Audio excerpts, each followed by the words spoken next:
KBLA Talk 1580 is progressive talk radio built for our community, by our community, and with hosts who look like you, live near you, and care about what you care about. 50,000 watts of truth right here in Southern California. KBLA Talk 1580. Listen live on your AM radio dial at 1580 or stream us live on our KBLA1580.com website or on our free KBLA 1580 app. Unapologetically progressive.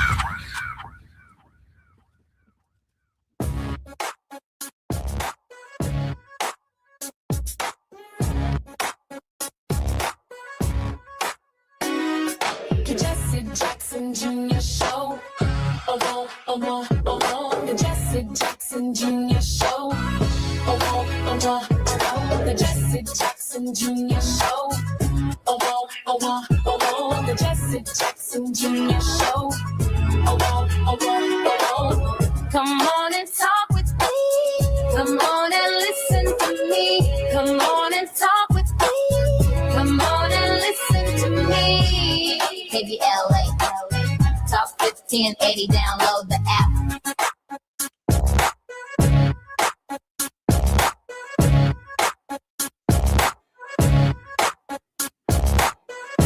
I'm Jesse Jackson Jr. Welcome forward to the Jesse Jackson Jr. Show on KBLA Talk 1580. It's Wealthy Wednesdays on the J Lunch Club. Today we're going to discuss Trump and Netanyahu's ill-advised war. We're going to discuss the negative impacts of the Trump administration's policies on war, trade, and the economy for all of the American people. And I can offer some positive words that seem to have come out of this analysis. The fact that the United States may also be showing initial signs of escaping the death grip of Benjamin Netanyahu and the Zionist lobby over the U.S. polity. For example, Jose Kent, Tucker Carlson, Marjorie Taylor Greene, Marjorie Taylor, and others from the MAGA movement seem to be distancing themselves.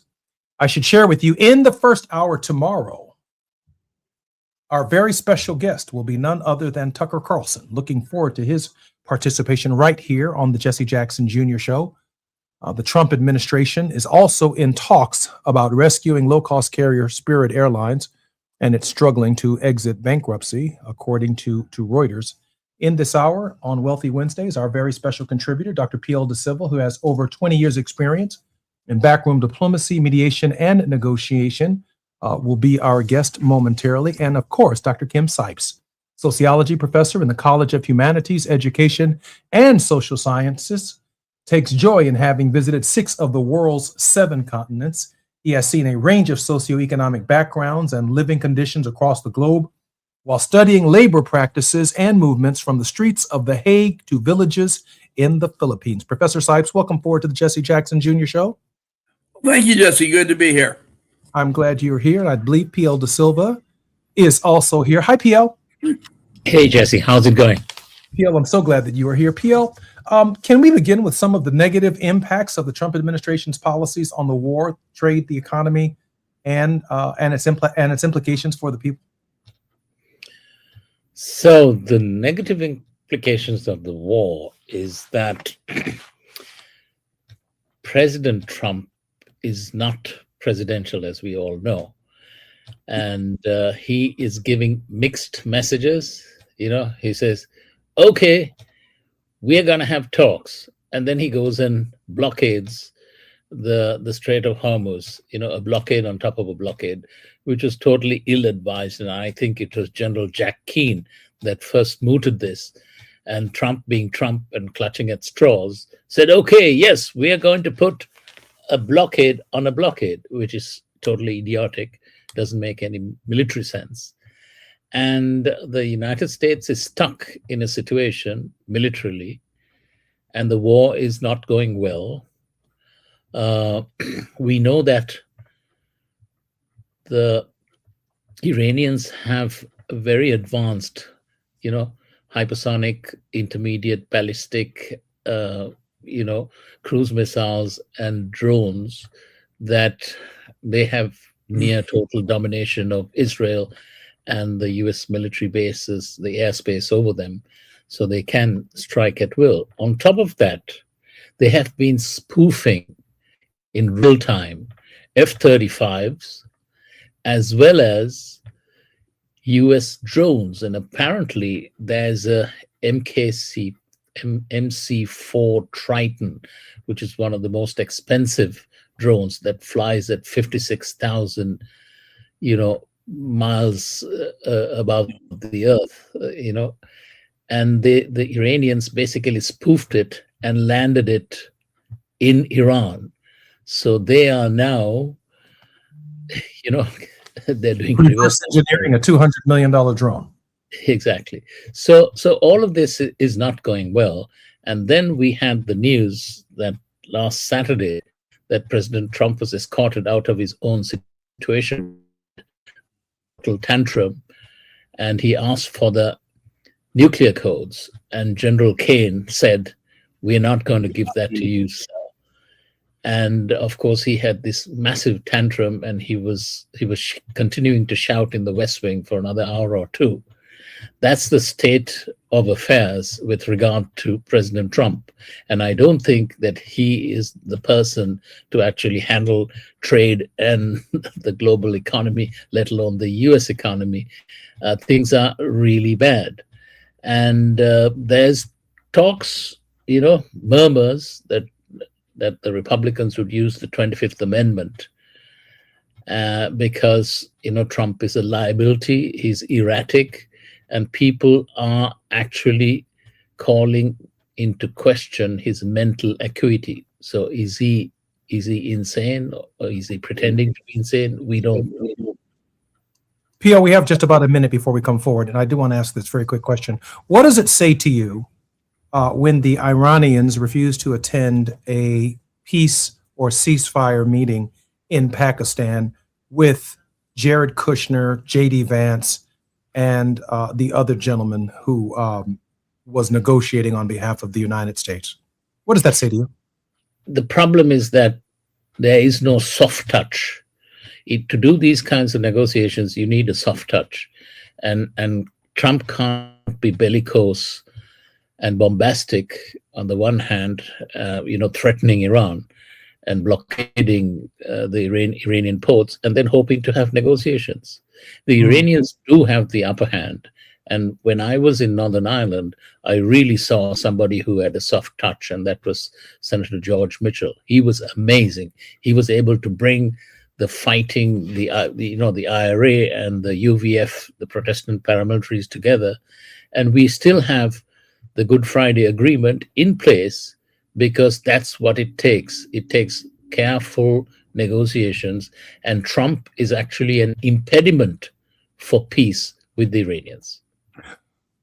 You're listening to the Jesse Jackson Jr. Show. It's worldwide, and we're in worldwide with PL De Silva, our very special guest, Dr. Kim Sipes. More on KBLA Talk 1580 when we come forward. It's afternoon drive time with Jesse Jackson Jr. Only on KBLA Talk 1580.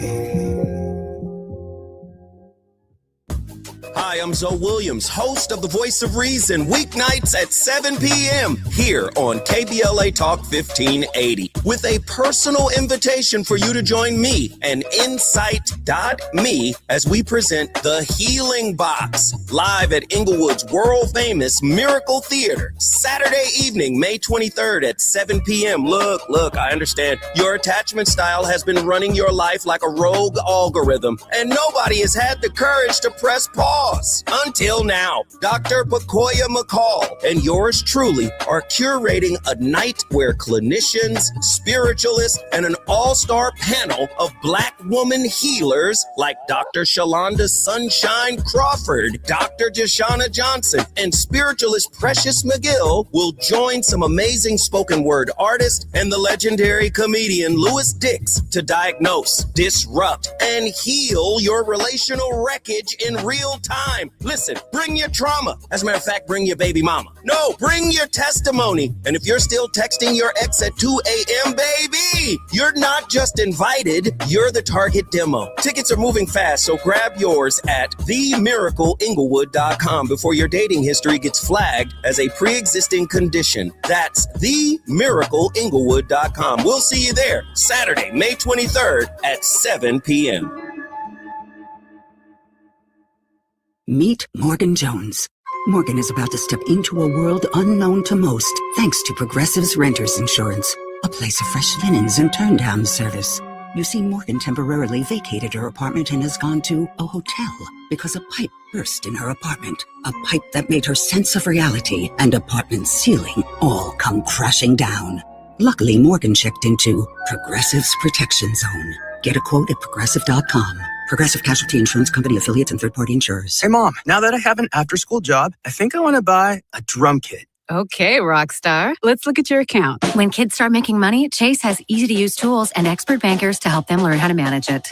And next month, I'll buy the bass drum and the cymbals. Oh, and maybe some noise-canceling headphones for you. Aw, you've thought of everything. Help kids save, budget, and build financial independence, all with Chase. That's good for kids and good for parents. Visit your local Chase branch and get started. Account subject to approval. JP Morgan Chase Bank, N.A. member FDIC. Man, I love this place. I've been surfing here since I was a kid. Now, seeing my grandson out on the water, it means everything to me. Watching him and taking in the blue waves, the sea breeze, the blurry horizon. If you have geographic atrophy, or GA, subtle changes in vision could mean it's progressing toward irreversible vision loss. Izervay is proven to slow GA progression and could help preserve your vision for longer, so you may keep seeing the world around you.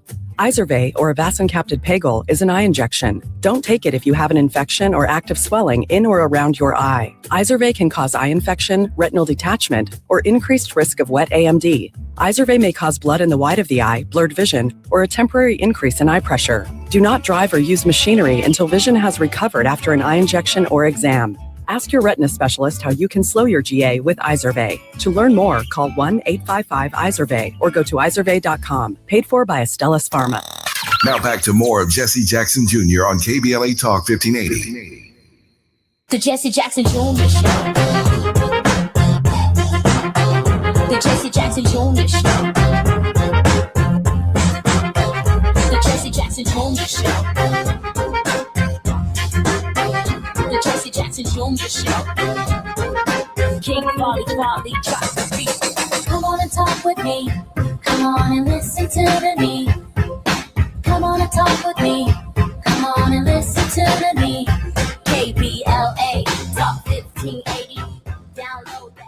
I'm Jesse Jackson Jr. Welcome forward to the Jesse Jackson Jr. Show on KBLA Talk 1580. We are worldwide with PL De Silva. Our very special guest is Dr. Kim Sipes, sociology professor in the College of Humanities, Education, and Sciences. Takes joy in having visited 6 worldwide continents, world's 7 continents. He's visited 6 of the 7. Dr. Sipes, welcome forward to the Jesse Jackson Jr. Show. I thank you, Jesse. Good to be here. Dr. Sipes, I'm going to take a leap here. That the president of the United States is conducting this war personally, as evidenced by his civilization-ending rhetoric, as evidenced by a blockade on top of a blockade, something that's probably never been done before in the history of military, as evidenced by the sheer approach without notifying the American people and firing generals, appointing Pete Hegseth to be the Secretary of Defense, and now his search for the nuclear codes and the tantrum that he threw when he was not given them by General Raising Cane. This war is personal for Donald Trump, and I believe he's conducting it himself as commander-in-chief without relying upon any intelligence or relying upon the military, simply because he has the power to conduct it personally. In ways that I've never seen before from other presidents, this president seems to be personally involved. Dr. Sipes? I think you're right there. I would change it slightly. I would say he's ignoring the intelligence he's getting, because I'm sure he's getting something. They're telling him something. But he does. Donald Trump has always had a feelings of adequacy, that he knew everything and he could do it, and nobody was as sharp as him and things like that. And I think you're right that he is conducting it according to whatever his own conditions are, his feelings, whatever like that. That is not a way to lead men and women into war in the first place. Second place, he's very confused. He's never had he's never been honest with the American people about this. He didn't tell anybody, say at the State of the Nation, even discuss it, where he had a nationwide audience. He didn't discuss this, which is not surprising for a man who, remember, Donald Trump refused to even sign up for the draft. He got his father to get a friend to write a letter for him saying he had bone spurs, and he wasn't even eligible for the draft. And he's shown no personal courage or responsibility in his past life. So you've got this going on, and what this leads to, that I'd like to talk about for a moment, if I may, is the impact on the U.S. Trump seems to think he can do whatever he wants against the Iranians. He has no respect for them or their defense capabilities, which he's learning a hell of a lot about, unfortunately. But he's also not being honest with the American people. He says, as soon as the Strait of Hormuz is open, gas prices are going to come down. And I totally disagree. Gas prices, as we've all seen, have gone up. I know I drive a Honda, forgetting the name. It was a Honda Insight. It's a it's old Honda. Word. I can't. Yeah. Well, anyway, it's a small car, and yet my gas mile, it takes me another $10 to fill up the tank from when it was right before the war. Now, gas prices have dropped a little bit. But folks are thinking, well, maybe they're going to keep dropping. I don't think so, because what has happened is the Iranians have shut off the Strait of Hormuz, and the war's gone for about 8 weeks now, and we're just now seeing the last of the ships that had gotten out before the blockade reached the U.S. So even if we started getting oil tankers into, released from the Strait of Hormuz, it's still going to take them 6-8 weeks to get to the United States. Trump's playing games. He's letting the Russians, he's reducing sanctions on the Russians so we can get their oil. He's playing all kinds of games. He doesn't know what he's doing. He's picking at straws wherever he can. It's not coherent. It's not knowledgeable. It's stupid. I mean, any talk of invading Iran is going to be a disaster, and that's going to mean a lot of American soldiers and Marines in particular are going to pay the price with their lives. So he's not telling everybody, but even more than that, along with that, is what people don't realize is that 35% of the fertilizer in the world goes through the Strait of Hormuz. And that fertilizer is required for farming. And so what we're going to see with that kind of cutoff, we're going to see some famine come out of this. Trump doesn't care, but it's going to happen. There are other things such as helium that's being produced in the Persian Gulf. That's been cut off. That's going to affect microchip production, all kinds of things. So there's ramifications that he's never thought of that are going to come and hit us, and they're going to hurt us. And considering two things, one, that we were in pretty bad shape before the war economically, and second, we're in much worse shape than that even suggested. I've been I've been doing research now and then on the changing global economy and its effect on American workers for 40 years. I started in 1984. And what we see over time is that the American economy is getting weaker and weaker. And so that there was a article in the New York Times today about how the job ladder for working people had fallen apart. Well, the foundation on which it's been based has been basically obliterated. I mean, but in the first 4 years of George W. Bush administration, which the last years that I have data that's comparable with previous data, 80% of the American people lost income. 80%. Now, since then, what's happened? Well, we had the Great Recession. Then we had that slow recovery that didn't start happening until about 15 or 16. Then we had the COVID crisis. Now the economy's not doing well. We're in much, much worse shape than has ever been told to the American people. And the administration doesn't want that out. The media doesn't want that out. You haven't seen this stuff in the New York Times. They don't want it out. And that I think this is going to only get worse as Trump goes on. Now, that's if Trump has a revelation and decides to start treating the Iranians with respect. I don't think that's going to happen anytime soon. And eventually it's going to be on, I think what we'll see in the midterms is Trump and the Republicans are going to get slapped senseless. And then maybe he might get some sense that he's not running the world. But I think it's going to take something like that. And I think people need to be prepared. And that does lead me to my next question. Peel, this is for you and Dr. Sipes. Did you glean any insights from last night's vote in Virginia other than the gerrymander? Was it also a referendum on Donald Trump, the war, and other policies that have worked to the economic detriment of the American people? Peel? It is. It's certainly, I mean, everything, all these elections, leading up to the midterm elections is a referendum on Donald Trump and his performance. And if you look at the polling numbers, I mean, it's abysmal. So I don't know where we are heading, for as far as Trump and the Republican Party are concerned. The Republicans are the can't get elected party, and but the problem is, even if there's a blue wave, we need to shape up the Democratic Party, because part of this problem is not just only Trump and the Republican Party, but the Democratic Party is equally complicit.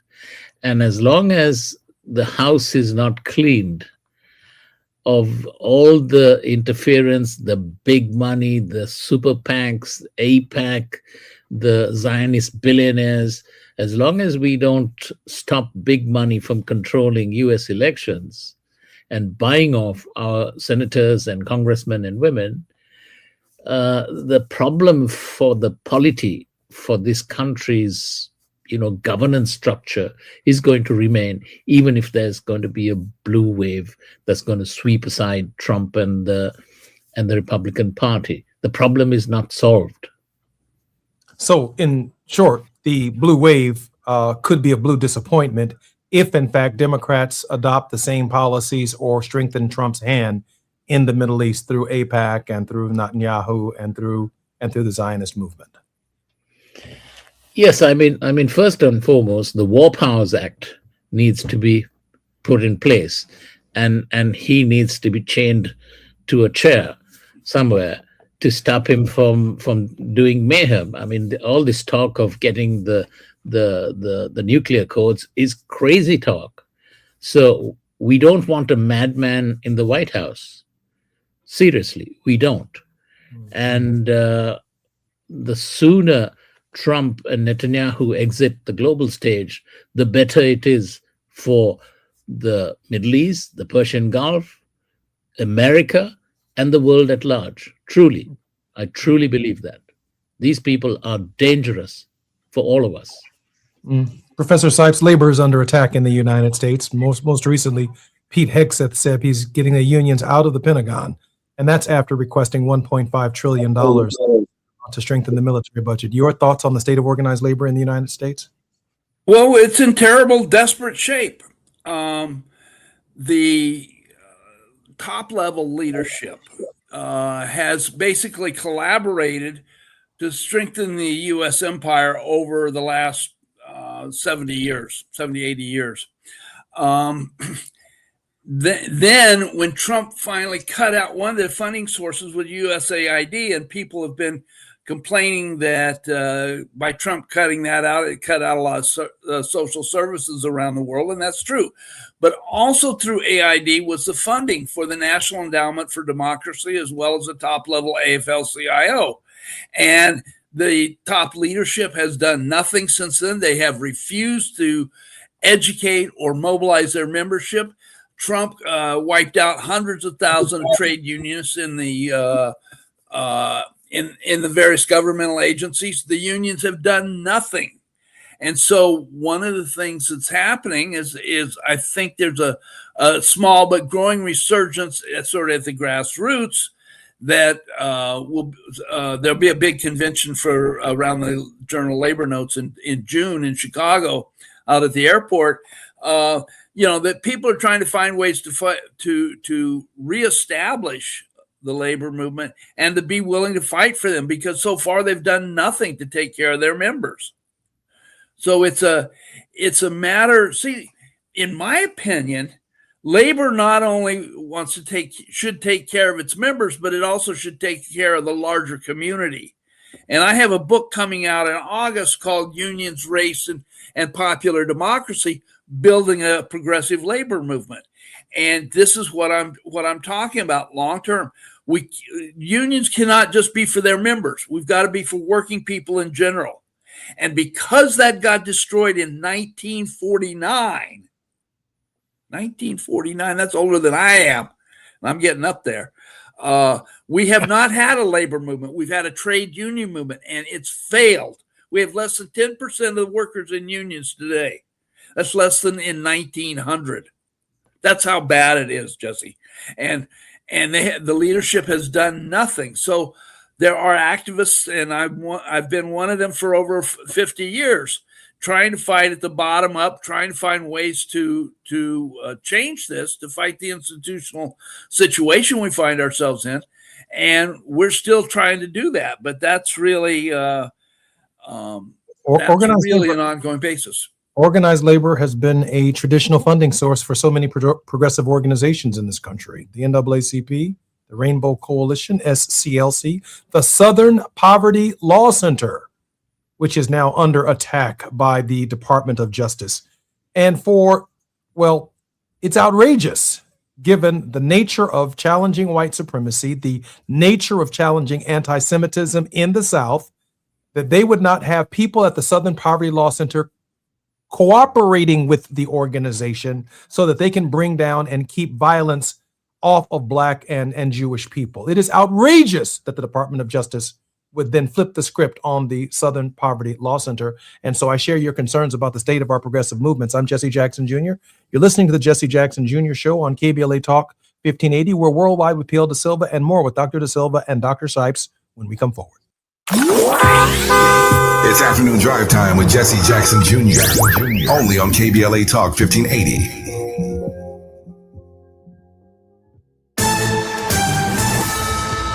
I'm Amber Payton with BIN News Now. Former President Barack Obama is congratulating Virginia voters after they approved a redistricting referendum backed by Democrats. Obama had urged Virginians to vote yes, saying Republicans were trying to tilt the midterms in their favor. By voting yes, you can push back against the Republicans trying to give themselves an unfair advantage in the midterm. After the vote, he thanked Virginians for standing up for democracy and fighting back. The parents of 14-year-old Celeste Rivas Hernandez are speaking out as the case against Black singer David moves forward. In a statement, they called Celeste a beautiful and strong girl and thanked Los Angeles police and prosecutors for their work. David is due back in court on Thursday. And Georgia Congressman David Scott has died at the age of 80.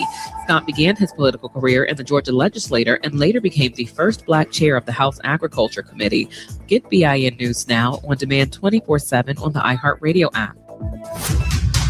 Head to Waba Grill for $5 happy hour weekdays after 3 p.m. and try our new chili crisp dumplings paired with a premium beverage drink like our new strawberry watermelon lemonade energy refresher. Both for just $5 only at Waba Grill. This is the KBLA Sports Minute with Ray Richardson. A couple of leftover notes from the Lakers' win over Houston Tuesday night in Game 2 of their NBA playoff series. The Lakers' defense had a huge impact on Kevin Durant being a non-factor in the second half. Durant scored 23 points in the game, but had only 3 in the entire second half. He also finished with 9 turnovers. Durant had a very difficult time with his ball handling and getting off shots. Credit the Lakers' intense defense for giving Durant a hard time. In the absence of Luka Doncic and Austin Reeves, the Lakers may have discovered a new big three. During the regular season, the big three was LeBron, Doncic, and Reeves. The new big three appears to be LeBron, Marcus Smart, and Luke Kennard. The trio accounted for 75% of the Lakers' offense last night. They combined for 76 points, 16 assists, and 16 rebounds. The challenge for the new big three is to maintain this production in Game 3 Friday night in Houston. No debates, no speculation, just the info you need. That's your KBLA Sports Minute. I'm Ray Richardson on KBLA Talk 1580. Turn the dial to where the truth lives. This is KBLA Talk 1580.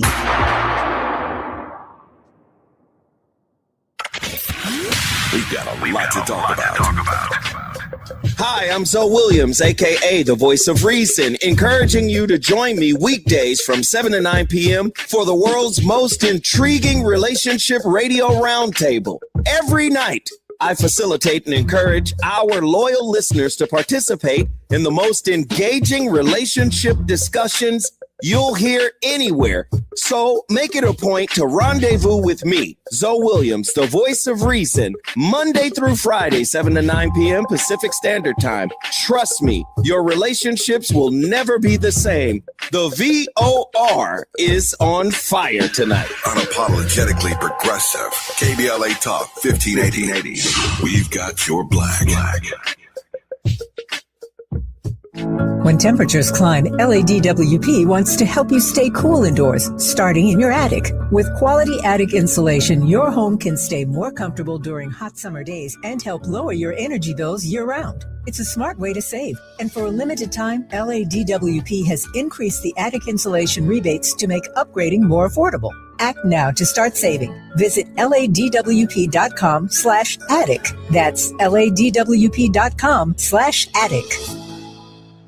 Getting around LA doesn't have to cost a lot. Metro has fares that fit every budget. 20 free rides for qualified riders through the Life Fare program. Free passes for students with GoPass and affordable options for everyone in between. Wherever you're going, Metro's got you covered. Visit metro.net/fare programs.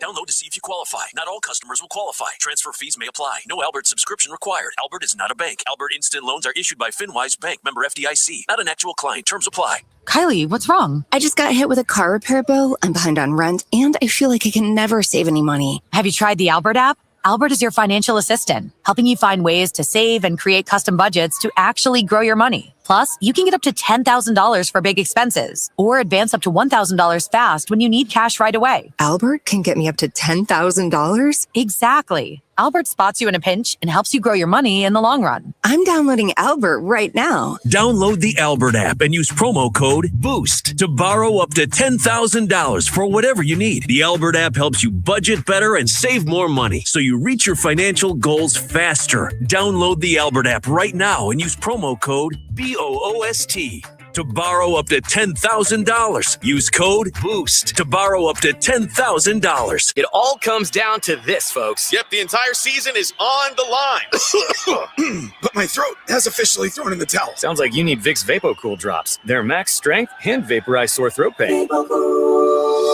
Whoa! These VapoCool drops hit fast. Speaking of fast, did you just see that play? Yeah, he vaporized that ball. That pun should have come with a penalty. Vaporize sore throat pain with Vicks VapoCool drops. Use as directed. LifeLock, how can I help?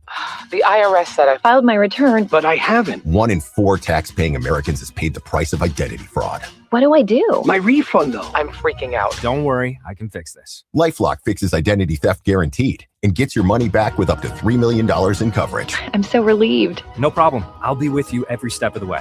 1 in 4 was a fraud-paying American. Not anymore. Save up to 40% your first year with promo code NEWS at LifeLock.com. Terms apply. You're listening to Jesse Jackson Jr. on KBLA Talk 1580. The Jesse Jackson Jr. Show. The Jesse Jackson Jr. Show. The Jesse Jackson Jr. Show. The Jesse Jackson Jr. Show. King Volley, drop the beat. Come on and talk with me. Come on and listen to me. Come on and talk with me. Come on and listen to me. KBLA Talk 1580. Download the app. I'm Jesse Jackson Jr. You're listening to Worldwide with P.L. Da Silva on the Jesse Jackson Jr. Show. Our very special guest, Dr. Kim Sipes, tomorrow at 12 p.m. right here in Los Angeles, exclusively on the Jesse Jackson Jr. Show. Our very special guest will be none other than Tucker Carlson. Tucker Carlson is a conservative activist who is now tormented by his past support of Donald Trump. 12 p.m. PST, 2 p.m. CST, and 3 p.m. EST. Tucker Carlson will be right here for 1 hour on the Jesse Jackson Jr. Show. P.L. Da Silva, Dr. Sipes, let me start with you, P.L. P.L., what would you ask Tucker Carlson tomorrow when he comes on the Jesse Jackson Jr. Show? How can people that he represents, how can they bring Donald Trump to heel? That Donald Trump will not do something crazy like using nuclear weapons? I think that's the most urgent question that needs to be asked. The second question would be, how can we divorce ourselves from the Zionist lobby that has a death grip on the United States polity? And you need to ask for practical suggestions. And I think that is the two most important questions that can be asked or need to be asked from Tucker Carlson. P.L., what keeps you up at night? What keeps me up is that, if we have someone who's not so right in the head in the White House, who could actually use nuclear weapons or approve his chum Netanyahu to use nuclear weapons, Israeli nuclear weapons. I mean, we do not want a nuclear weapon scenario to a problem that was caused by Netanyahu and Trump. The Strait of Hormuz was open before February 28th. And these people just need to walk it back and get the hell out of the Persian Gulf and the Middle East from all the meddling, the imperialist colonial meddling that have been going on for a long, long time. They just need to get the hell out. Dr. Sipes, what would you ask Tucker Carlson, who is now saying that he is tormented by his past support of the president? Well, I would ask him, I would ask him how can we trust his recent renunciation of Trump to be true? How can we trust that it's not a show? How can we trust that he's working with values that we would respect? And what is he going to do to help weaken Donald Trump, to weaken the tie with Israel? PL is absolutely right. I mean, you have to understand, and I don't think this has been emphasized enough, is first of all, this war on Iran was started by the U.S. and Israel, at Israel's initiation, from what I can see. All right. Now, people say, well, it's just like another U.S. war. Well, there are a lot of U.S. wars, that's for sure. But the real historical parallel, is with Pearl Harbor. This attack by the U.S. and Israel on Iran is comparable to Pearl Harbor. Or if you want another historical example, the Nazi invasion of Poland in 1939.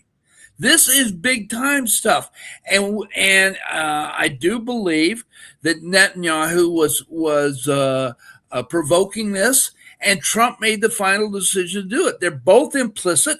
They both should be taken before the International Criminal Court and tried. And when convicted, as I'm almost certain they would be, then we get to debate whether we hang them or just keep them locked up for the rest of their natural born lives. This is what they're doing. And yet in the U.S. media, and for example, one of the other things that's not being said in the U.S. media is the entire issue with Iran is due to U.S. and British overthrow of the democratically elected Iranian government in 1953. And nobody, and I particularly include David Sanger of the New York Times, wants to talk about this, and they have not done it.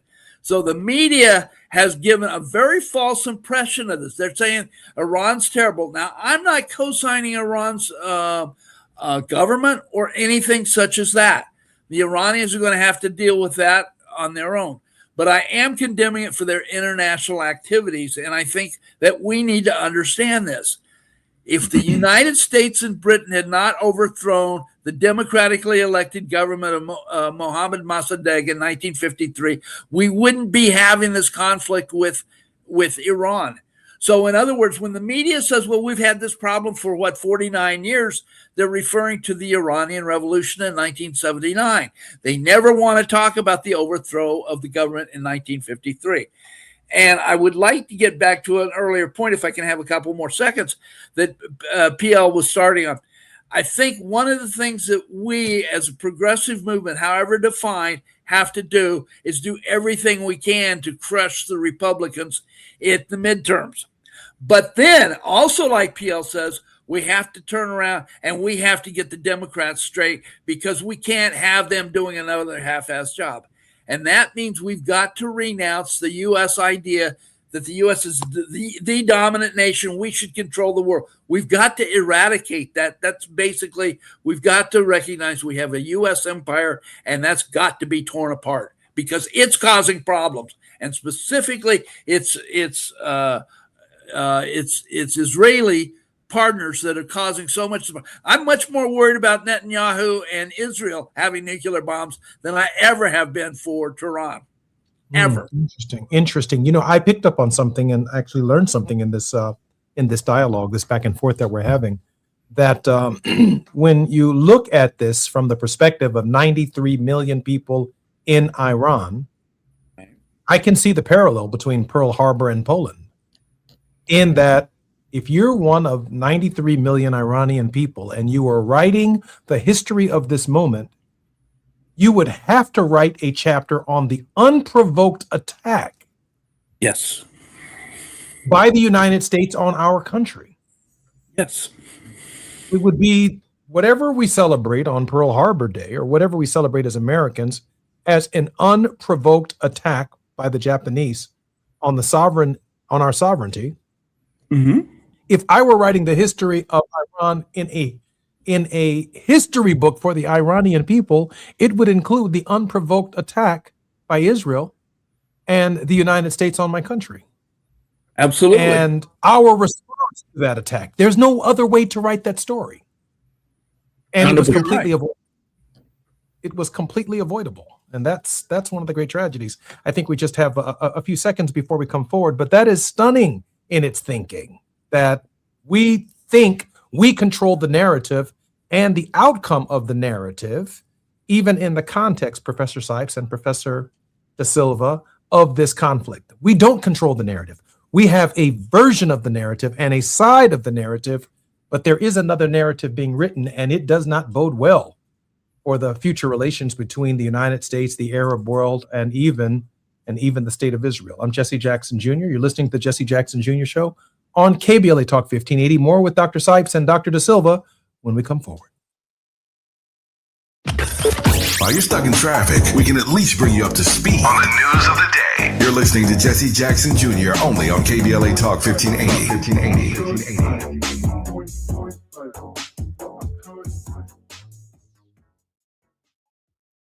Hi, I'm Fred Martin, founder of Compton Kids Club. I just want to talk about the authenticity and tell y'all about my homeboy, Tom Steyer. Tom is a rock star. When I met him, Tom gave a grant to schools in San Francisco. All the kids were on probation. We were flying instructors for 2 years to come and help those kids doing performing arts and turning their life around. Some of the kids that he supported, they've graduated from UCLA. Let's fast forward. Tom is in schools in Compton, hanging out with the kids in the piano classes. Brother Tom Steyer hangs out in the studio with us. These are the seeds that he's planted. This has nothing to do with elections. What's coming out of his mouth is not a campaign speech. It's authentic. And when he say he walks away from a business because he want to do his values, he ain't making that up because he's running for governor. This man is real. Ad paid for by Steyer for Governor 2026. Imagine every pregnant person in LA County having the support they deserve. A doula on every block. Doulas provide emotional, physical, and informational support during pregnancy, through labor, and beyond. Medi-Cal now covers doula care. That means you can get the support you need or train to support families in your community. The LA County Medi-Cal Doula Hub is here to help. Learn more and get started today at ladoulahub.com. You better work. She's rooted in culture and rising in power. Los Angeles City Council member Karen D. Price Jr. invites you to the District 9 Women's Leadership Summit, a powerful gathering celebrating the women who shape our communities. Join us Sunday, May 3rd from 1 to 6 p.m. Registration is open now, but space is limited. District 9 residents receive special priority. This event is free. Call 323-846-2651 to reserve your spot. That's 323-846-2651. Be rooted, be powerful, be there. Lena Bloom for the Bail Project. Imagine you're stuck in a jail cell and you can't afford bail and someone offers you a way out. Just plead guilty and you can go home and kiss your kids goodnight. What do? What thousands have. You plead guilty whether you are or not. Cash bail makes poverty a crime. That's why the Bail Project helps those who can't afford it while fighting to end cash bail. Because freedom should be free. Brought to you by the Ad Council. KBLA Talk 1580. We've got a lot to talk about. KBLA Talk 1580, connecting you with services and solutions. 10 Toes In serves as a mentorship and domestic violence prevention program. They support, educate, and empower couples during and after incarceration. They assist male returning citizens to re-enter society successfully and to help them maintain a healthy relationship with their romantic partner. They offer a mentorship support group for formerly incarcerated men. 10 Toes In teaches its Intimate Relationships 101 curriculum at male prisons throughout the state of California. They host sister support group meetings for women who are intimately involved with incarcerated and formerly incarcerated men. 10 Toes In is a 501c3 nonprofit organization. To access their services or make a donation, please visit them online at 10toesin.org or find them on Facebook or Instagram. They are healing lives through relationships. This is a community call to action from KBLA Talk 1580. Roger and Tracy saved over $18,400. Cynthia was recovering from a family tragedy and saved over $10,300. If you are drowning in debt, then call Debt Blue. Debt Blue is a professional debt negotiation firm with over 20 years of experience helping people pay back a fraction of what they owe. Learn how to cut your debt up to half or maybe more. Be debt-free in 24 to 48 months, even with bad credit. With an A+ rating from the BBB, you can rest easy knowing Debt Blue is going to deliver guaranteed debt reduction. Debt Blue offers a success guarantee. You pay nothing unless your debt is reduced or completely resolved. That's right. You save money or it's free. Call now for significant debt relief and a free consultation. 800-200-8879. That's 800-200-8879. You don't have to declare bankruptcy. This program works if you owe $10,000, $20,000, or even $100,000 in debt. Call for your free consultation today. 800-200-8879. That's 800-200-8879. Now back to more of Jesse Jackson Jr. on KBLA Talk 1580. The Jesse Jackson Jr. Show. The Jesse Jackson Jr. Show. The Jesse Jackson Jr. Show. The Jesse Jackson Jr. Show. King Quality drops the beat. Come on and talk with me. Come on and listen to me. Come on and talk with me. Come on and listen to me. KBLA Talk 1580. Download. I'm Jesse Jackson Jr. Welcome forward to Worldwide with P.L. Da Silva. Our very special guest, Dr. Kim Sipes, have been joining us for the better part of the hour, and I'm grateful for both of their participation. Gentlemen, welcome forward to the show. Thank you. I do have a question that might be outside the box, but it's very much inside the box on this question of rampant corruption within the Trump administration.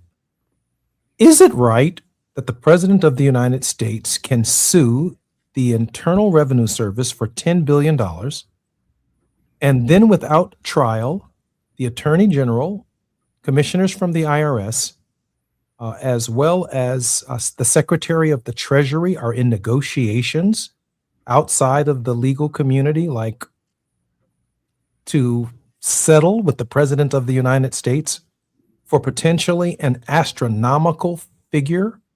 Who's defending the taxpayers' money in this transaction? What about a jury determining whether or not he is entitled to a settlement from the United States government?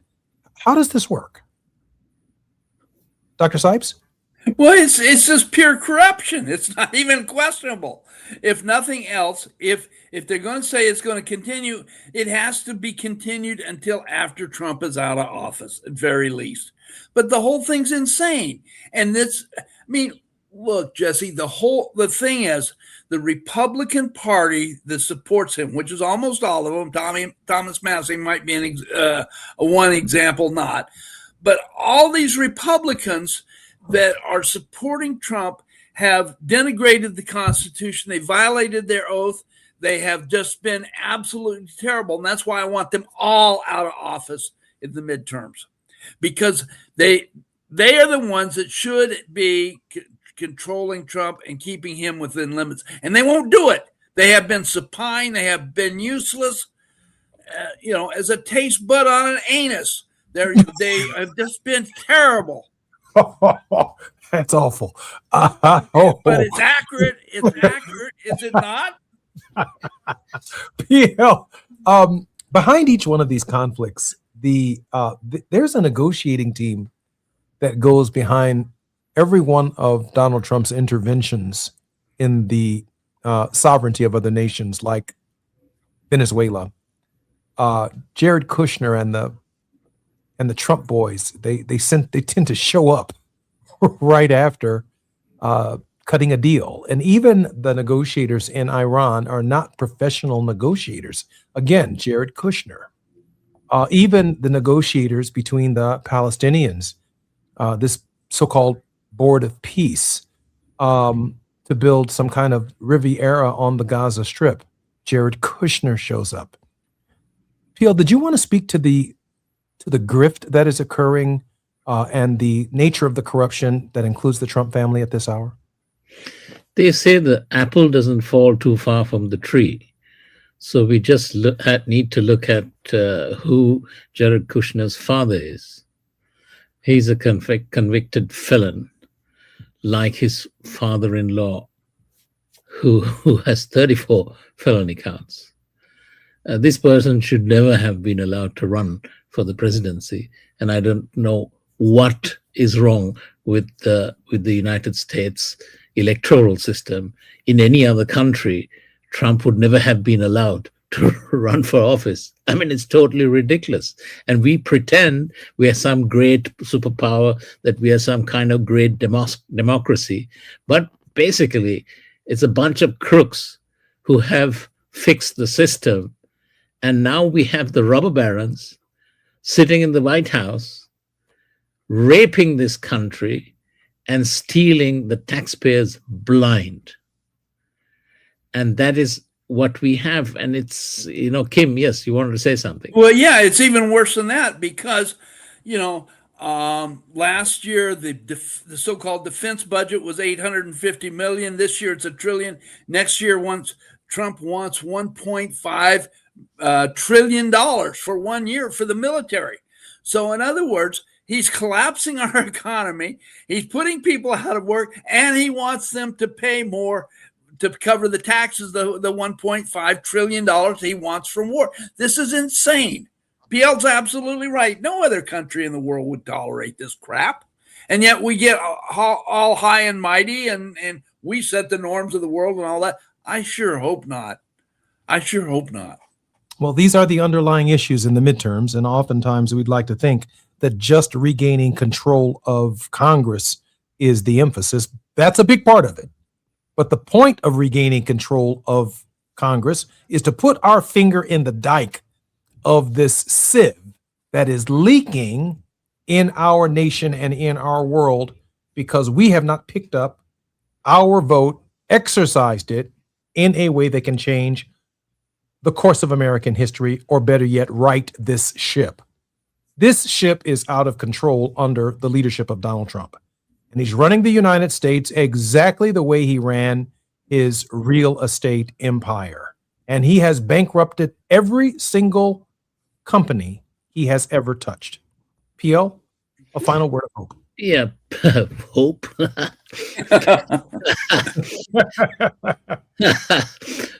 Professor Mearsheimer said that the United States is like the Titanic, and we are just about to hit the iceberg. So I don't know what's hopeful about that.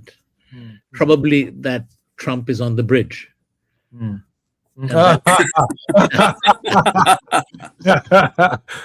Okay, I see. PL, I need a higher note than that. Dr. Sipes, is there a way out? Can we right this ship? Let's put it this way. If we can, the only way we can is if people get involved, if they form organizations. It's not enough to mobilize. We have to get together with our friends, our neighbors, our colleagues, whatever, form organizations and start thinking about how to take this on specifically. It's not going to happen automatically. It's not going to happen if we stay on our asses, because the rich and powerful are screwing us, and they're going to keep doing it as long as we let them.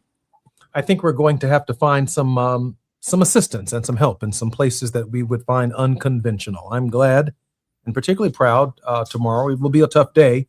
That Tucker Carlson will be our guest tomorrow for the first hour on the Jesse Jackson Jr. Show. We have some tough questions to ask him, and some of which Dr. Shipes and Dr. De Silva helped me frame on this show.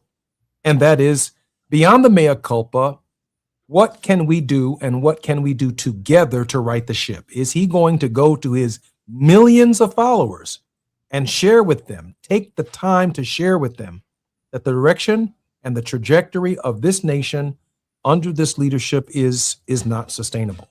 I'm grateful to be worldwide with P.L. De Silva for his perspective, and for Dr. Shipes, his perspective on the labor movement and working men and women and the suffering that we are all experiencing at this hour. I'm Jesse Jackson Jr. More on Wealthy Wednesdays with Dr. Todd Ashiri when we come forward on the Jesse Jackson Jr. Show.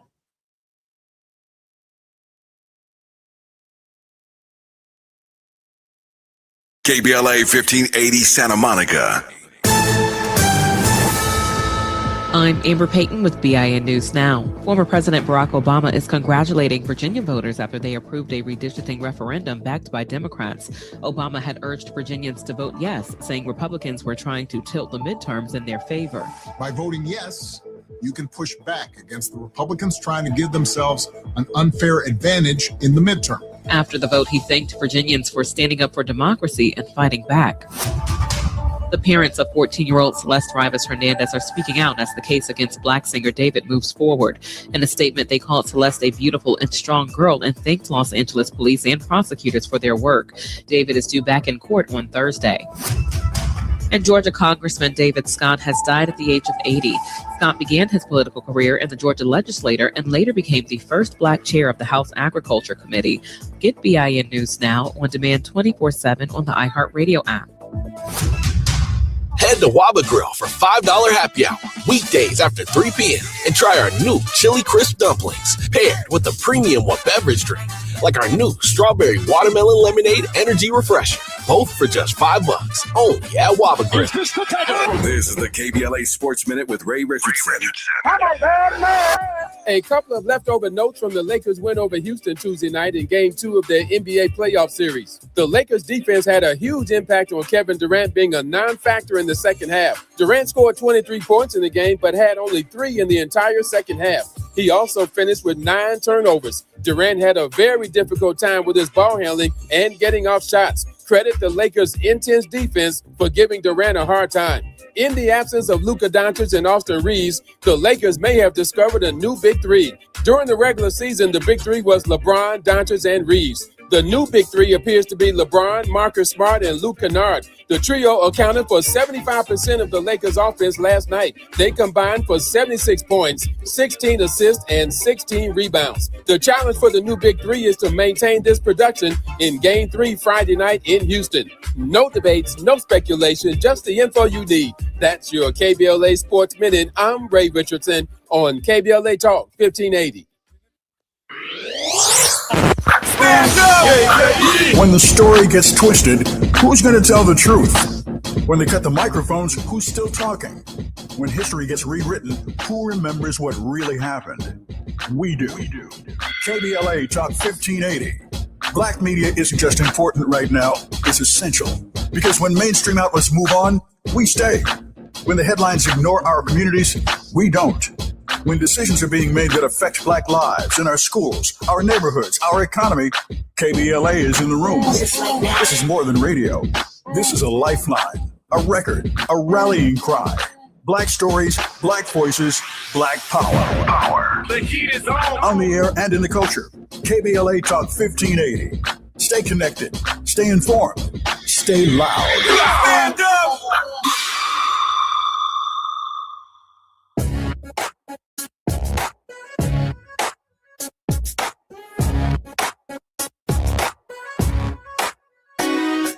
Jesse Jackson Jr. Show. The Jesse Jackson Jr. Show. The Jesse Jackson Jr. Show. The Jesse Jackson Jr. Show. Come on and talk with me. Come on and listen to me. Come on and talk with me. Come on and listen to me.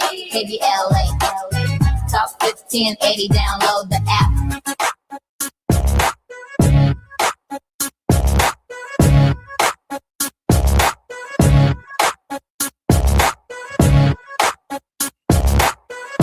I'm Jesse Jackson Jr. Welcome forward to the Jesse Jackson Jr. Show on KBLA Talk 1580. You know, the news is coming so quickly, there are almost too many stories to actually cover. 1 hour ago, Trump Ballroom, his deal shields donors' identities and limits conflicts and safeguards. A particular contract shown, and now it is starting its own investigation. 2 hours ago, Macron pushes U.S. Congress to crack down on chip tool sales and Chinese rivals, sources are saying. 1 hour ago, tables turn as Republicans face gas price attacks they once used on Democrats. 23 minutes ago, blockchain billionaire son takes Trump's family crypto firm to court. The news is coming too quickly to process. And one of the great challenges that we're going to have to do is stay narrowly focused on the contribution that we can make in light of all of the variety and variable factors that are being presented to us every single minute. And that's why, at least from my perspective, Black history is such a guiding force. It is a linear system that allows us not only to live in time as a result of having studied our people's lives and the history of our people over time, but in time we can make projections about the future to give us some sense of where we should be as a people in the present. And against the backdrop of all of the news, yesterday in Virginia, I was anxious as I watched for the better part of the evening the rural counties of Virginia overwhelm the vote for possibly balancing seats in the Congress of the United States. I kept saying to myself, we are going to lose. We are going to lose. Oh my goodness. Trump is going to regain control of the Congress. I woke up this morning having forgot that we live in Richmond, that we live in Hampton, that we live in the Tidewater area, that we are workers in Northern Virginia. Some 300,000 Black women lost their jobs to Donald Trump and the DOG, the Elon Musk Doge. And we won last night. Why?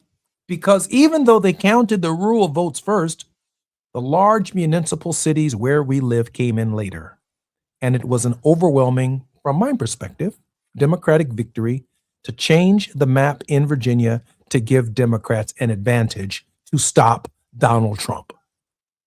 Now, you have to line all of that activity up with the Voting Rights Act of 1965. You have to line that activity up with the 15th Amendment to the Constitution, and certainly the 19th Amendment that allowed women to vote, for the tens of thousands of women, Black and white, who live in Northern Virginia and who had enough of Donald John Trump. They could participate by exercising their franchise just last night because of the 19th Amendment to the Constitution of the United States.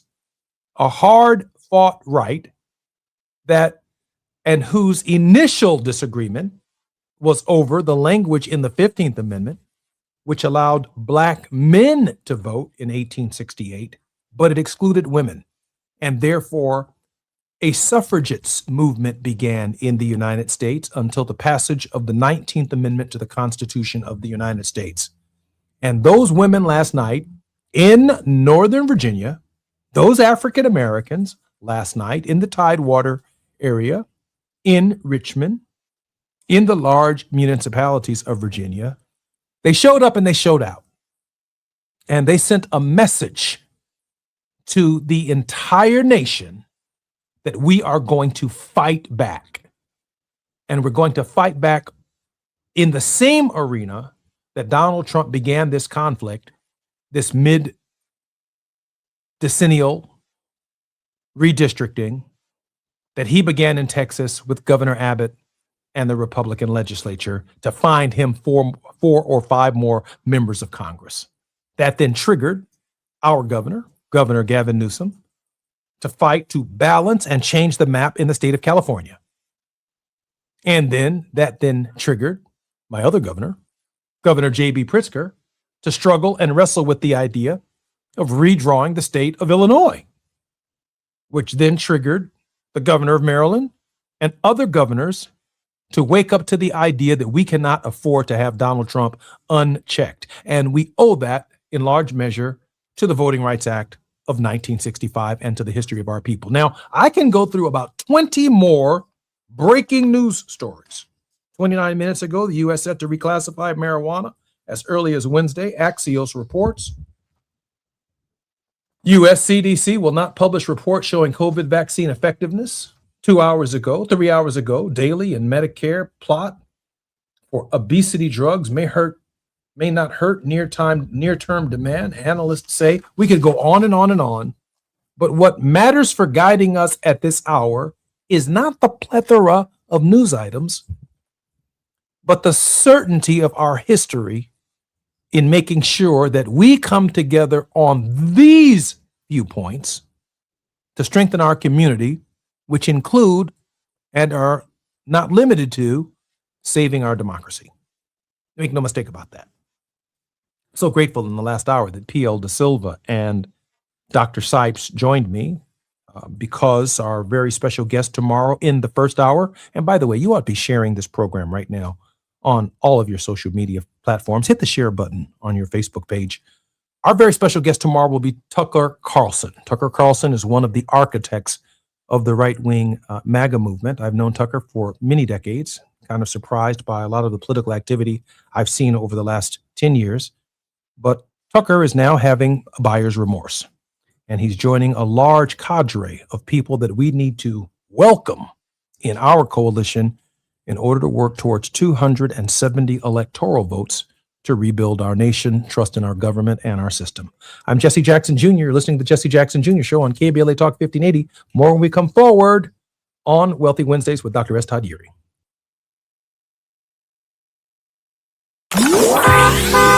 It's afternoon drive time with Jesse Jackson Jr. Only on KBLA Talk 1580. Hi, I'm Zoe Williams, host of The Voice of Reason, weeknights at 7 p.m. here on KBLA Talk 1580, with a personal invitation for you to join me and Insight.me as we present The Healing Box, live at Inglewood's world-famous Miracle Theater, Saturday evening, May 23rd at 7 p.m. Look, I understand your attachment style has been running your life like a rogue algorithm, and nobody has had the courage to press pause. Until now, Dr. Bakoya McCall and yours truly are curating a night where clinicians, spiritualists, and an all-star panel of Black woman healers like Dr. Shalonda Sunshine Crawford, Dr. Jashana Johnson, and spiritualist Precious McGill will join some amazing spoken word artists and the legendary comedian Louis Dix to diagnose, disrupt, and heal your relational wreckage in real time. Listen, bring your trauma. As a matter of fact, bring your baby mama. No, bring your testimony. And if you're still texting your ex at 2 a.m., baby, you're not just invited, you're the target demo. Tickets are moving fast, so grab yours at themiracleinglewood.com before your dating history gets flagged as a pre-existing condition. That's themiracleinglewood.com. We'll see you there Saturday, May 23rd at 7 p.m. Meet Morgan Jones. Morgan is about to step into a world unknown to most, thanks to Progressive's Renters Insurance, a place of fresh linens and turn-down service. You see, Morgan temporarily vacated her apartment and has gone to a hotel because a pipe burst in her apartment, a pipe that made her sense of reality and apartment ceiling all come crashing down. Luckily, Morgan checked into Progressive's Protection Zone. Get a quote at Progressive.com.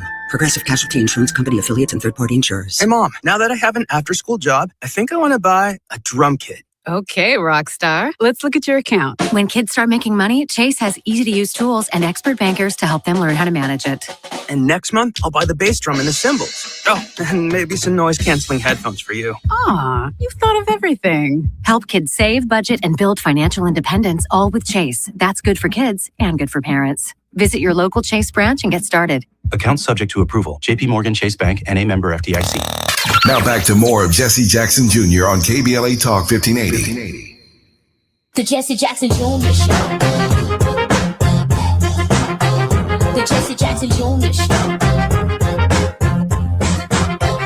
The Jesse Jackson Jr. Show. The Jesse Jackson Jr. Show. King Folly drops the beat. Come on and talk with me. Come on and listen to me. Come on and talk with me. Come on and listen to me. KBLA Talk 1580. Download the app. Talk 1580. I'm Jesse Jackson Jr. I'm welcoming you to the Jesse Jackson Jr. Show on KBLA Talk 1580. Dr. Eury is going to be joining us in just a moment, but I did want to take this moment while Todd is getting himself together to join the show to reflect upon the balance that professional journalists like Tavis Smiley and myself and others who have one foot in journalism and one foot in activism, it's a balance that we have to strike. We have to be tough on the one hand, but we have to be tender on the other because we want our guests to return to our shows. And Michael Cohen is a regular contributor here on the Jesse Jackson Jr. Show. Whenever I pick up my phone and ask Michael to come on the show, he provides unique insights into the mind and the thinking of Donald Trump because I don't know the man.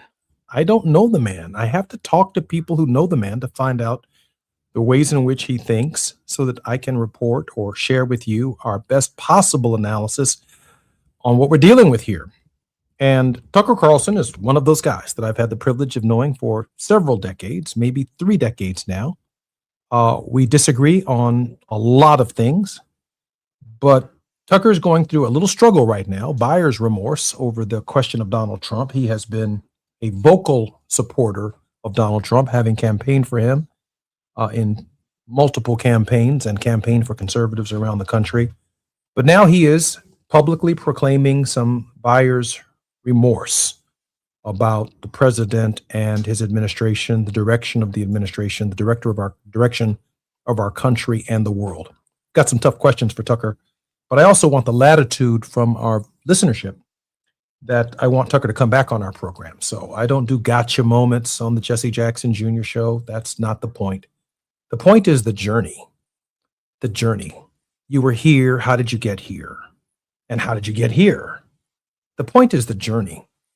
The joy is in the journey of life, to follow and to figure out how people started on one road, but then they find themselves on a different road. And then challenge with love. That's what Michael Jackson would say, with love. With love. Challenge with love. The thinking that from our perspective has been so disruptive to our way of life, to our Constitution, to our movement for social progress. And I respect people in that process.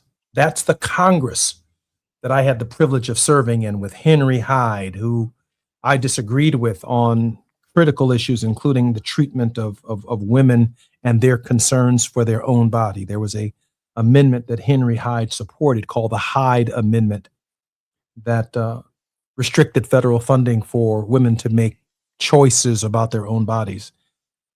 On the one hand, I trust women to make decisions about themselves. That was a major disagreement between Henry Hyde and myself.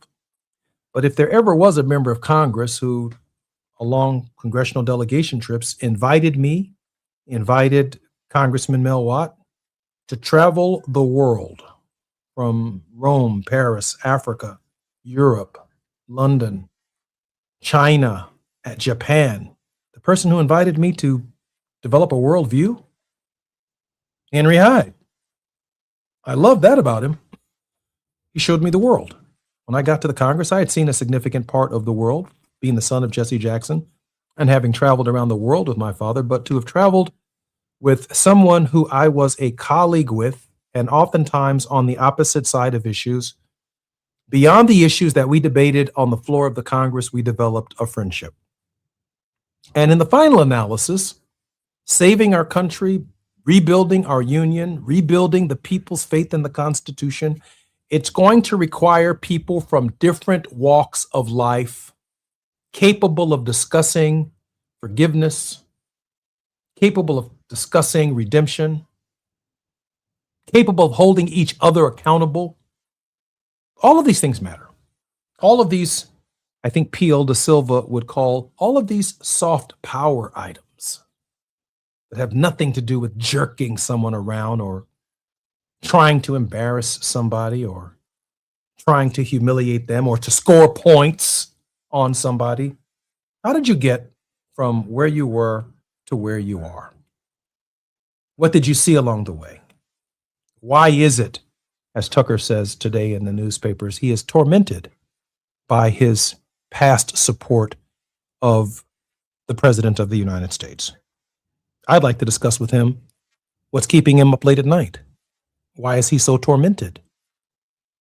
I wonder what's keeping General Kane up if he stormed out of a national security meeting because the President of the United States asked him for the nuclear codes. I'd like to know how much sleep is he getting? I don't agree with the war in Iran. I don't agree with what President Trump and Benjamin Netanyahu are doing. But I certainly want to know how close we came to the ending of a civilization. And I need somebody who has some upfront knowledge of the idea that someone in our own country could even conceive of the idea of ending a civilization. And how, from General Kane's perspective, does he believe the President of the United States might have gone about doing that? I think we, the people, have a right to know the answer to that question. So, General Raising Kane, if you're out there and can hear my voice and you want a forum, well, I guess you probably can't come on a program and have an honest conversation.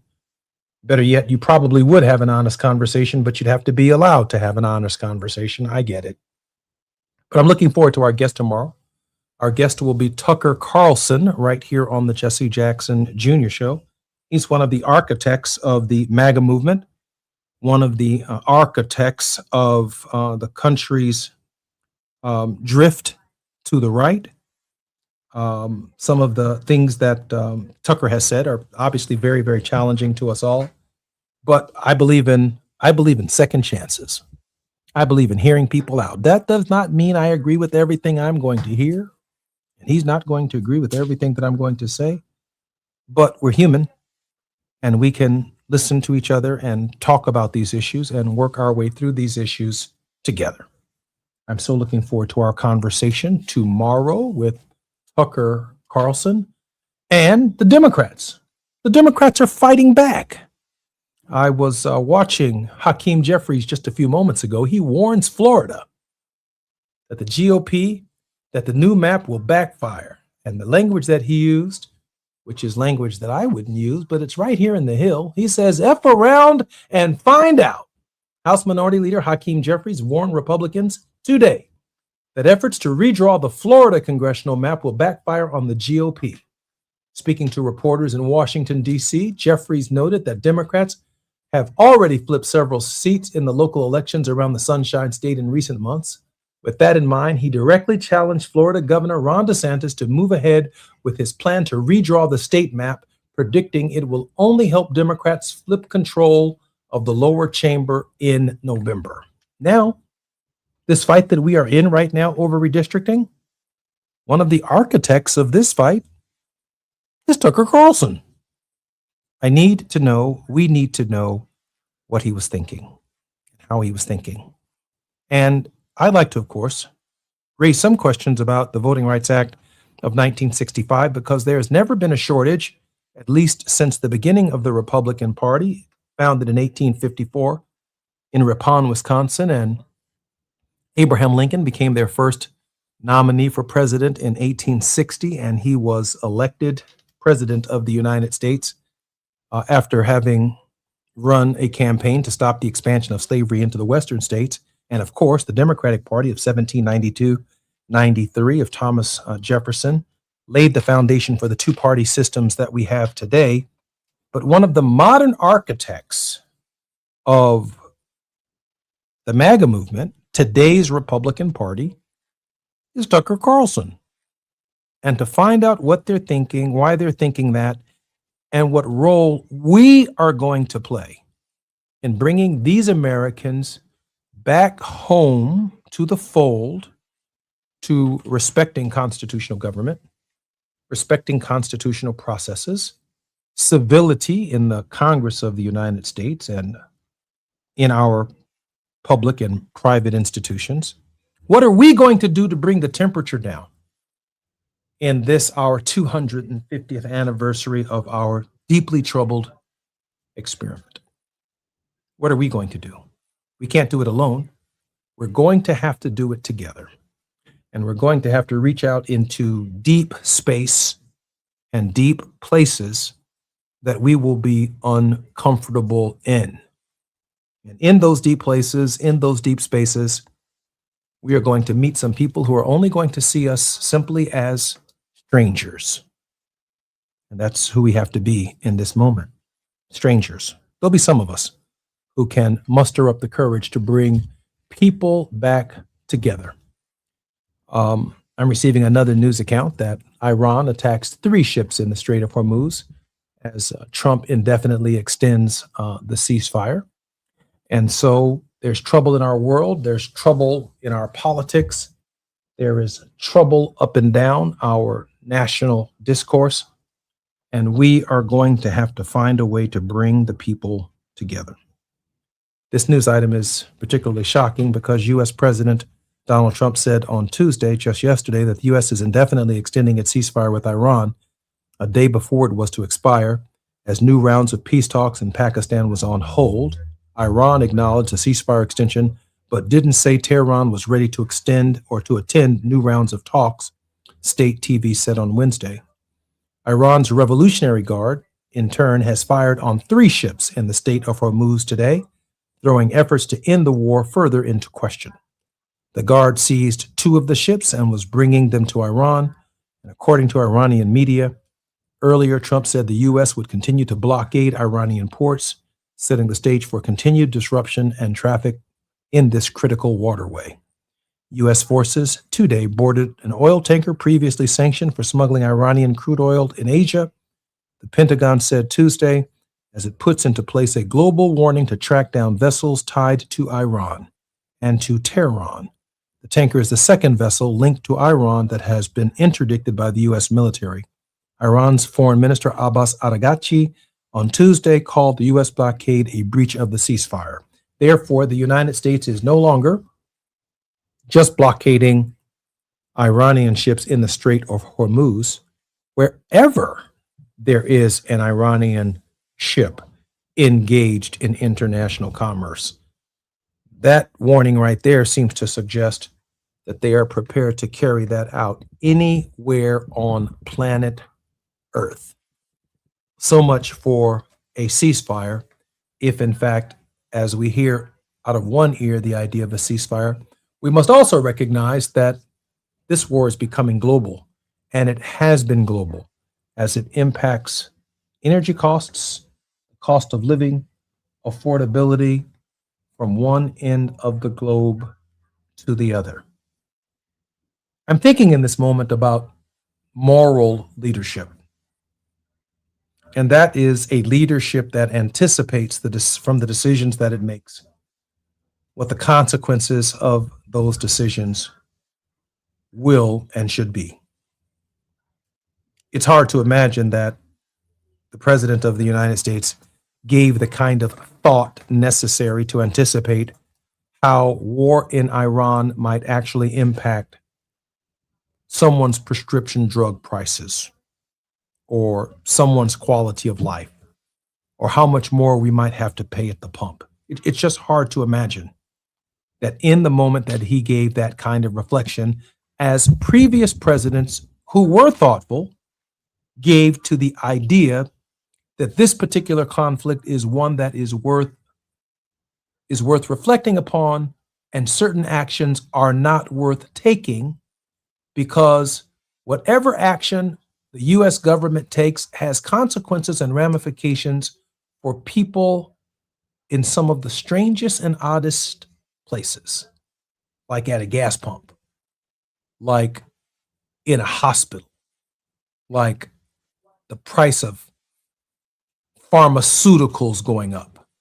Or it's hard to imagine that the president cares one way or the other about the price of fertilizer and what non-access to the minerals and the chemicals that come out of the Strait of Hormuz that are necessary for the planting season here in the United States. It's impossible to imagine that his mind gave thought all the way down the supply chain of what the consequences of his foolhardy venture in Iran would actually do to a farmer in Kansas, to a farmer in downstate Illinois, or to a farmer in Indiana.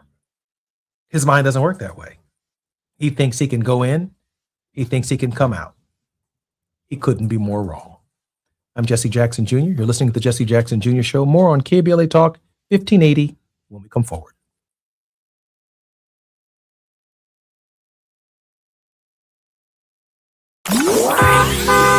It's Afternoon Drive Time with Jesse Jackson Jr. Only on KBLA Talk 1580.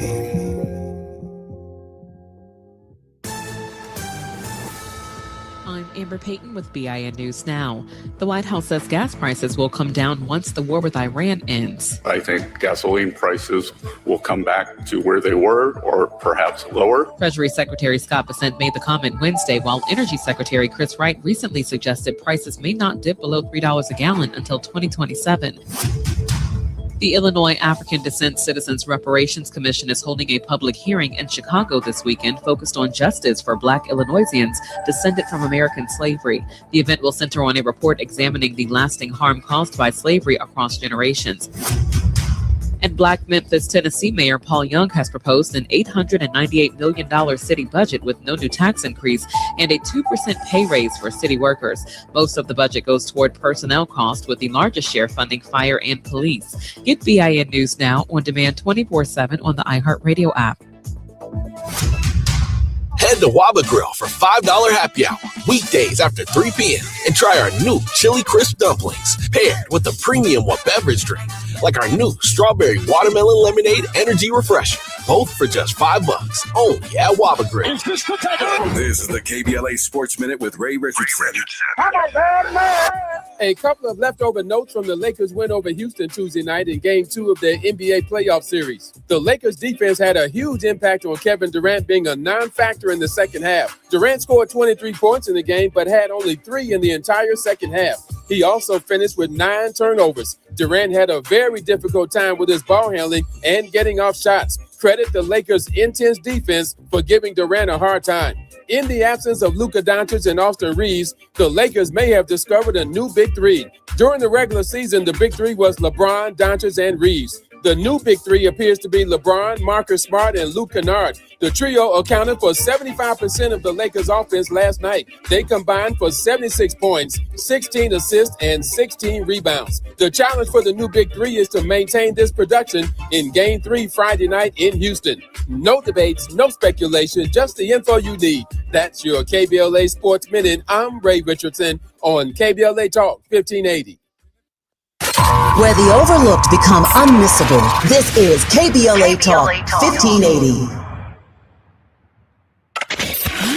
We've got a lot to talk about. I'm Reverend Gerald, the life coach. Is someone you love struggling with addiction and mental illness? Is improving your family's health important? Want to leave a legacy that your family can grow? Are you ready to enhance your perception of life experiences? Then wake up weekends at 7 a.m. with Urban Family Focus and get the wisdom, opportunity, resources, and motivation to live your best life. Join the conversation on Urban Family Focus Saturday and Sunday at 7 a.m. Unapologetically progressive. KBLA Talk 1580. We've got your black.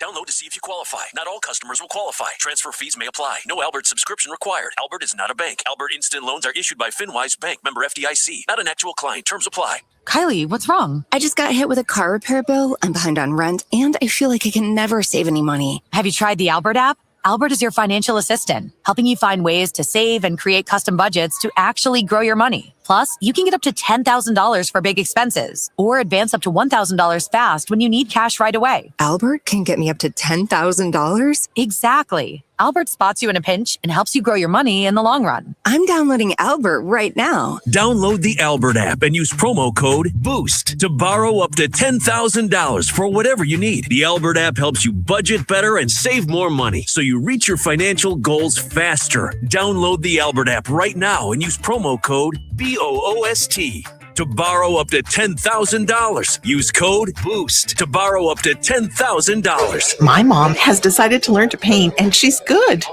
My dad's now into creative cuisine, and I've already put on 6 pounds. Learning new things comes with age. My mom, she started forgetting my name and what we're talking about. Forgetting well-known things doesn't. Memory loss may be a sign of Alzheimer's disease. Early detection gives you and your loved one time to plan for the future. Learn the warning signs of Alzheimer's at 10signs.org.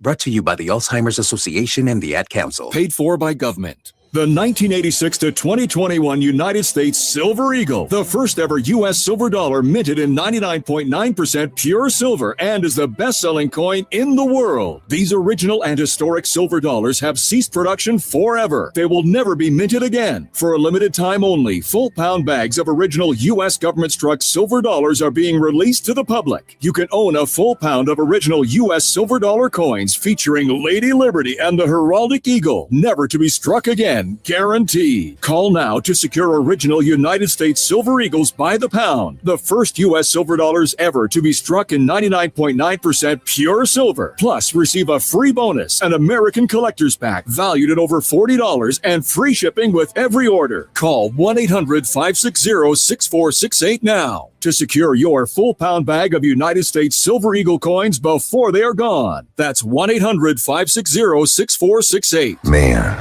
I love this place. I've been surfing here since I was a kid. Now, seeing my grandson out on the water, it means everything to me. Watching him and taking in the blue waves, the sea breeze, the blurry horizon. If you have geographic atrophy, or GA, subtle changes in vision could mean it's progressing toward irreversible vision loss. Izervay is proven to slow GA progression and could help preserve your vision for longer, so you may keep seeing the world around you. Izervay, or avacincaptad pegol, is an eye injection. Don't take it if you have an infection or active swelling in or around your eye. Izervay can cause eye infection, retinal detachment, or increased risk of wet AMD. Izervay may cause blood in the white of the eye, blurred vision, or a temporary increase in eye pressure. Do not drive or use machinery until vision has recovered after an eye injection or exam. Ask your retina specialist how you can slow your GA with Izervay. To learn more, call 1-855-IZERVAY or go to izervay.com. Paid for by Astellas Pharma. You're listening to Jesse Jackson Jr. on KBLA Talk 1580. The Jesse Jackson Jr. Show. The Jesse Jackson Jr. Show. The Jesse Jackson Jr. Show. The Jesse Jackson Jr. Show. King Quality drops the beat. Come on and talk with me. Come on and listen to me. Come on and talk with me. Come on and listen to me. KBLA Talk 1580. Download the app. I'm Jesse Jackson Jr. It's Welcome Wednesdays on the Jesse Jackson Jr. Show here at KBLA Talk 1580. Congressman David Scott of Georgia has died at age 80 after more than 5 decades in public service. His staff announced this Wednesday, today. Scott served in the Congress for more than 2 decades and had qualified to run for his 13th consecutive term representing the South Metro Atlanta District. His health was a growing concern for colleagues in recent years, and he was ousted from his leadership role on the House Agricultural Committee after the 2024 election. He was the committee's first African-American chairman. Dr. Scott, Congressman Scott, is the 4th Democrat to die in office this year.